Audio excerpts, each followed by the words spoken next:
কবি অপূর্ব দত্তের লেখা বাঘুর বুদ্ধি। বাঘুর বয়স মাত্র 2 মাস। পড়তে যাবে বার্লিনে। মা বলল সঙ্গে কিছু গুঁড়ো দুধ আর বার্লিনে।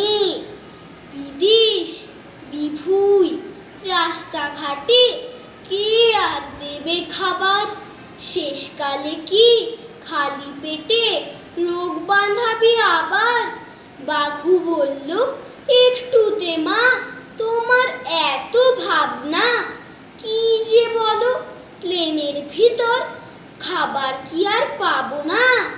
মা বলল, আসল কথা আমরা তো বাঘ, তাই আমরা কি আর ওদের মতো চপ কাটলেট খাই?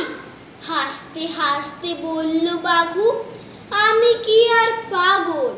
খোঁজ নিয়েছি, একই প্লেনে যাচ্ছে 200 ছাগল। নমস্কার।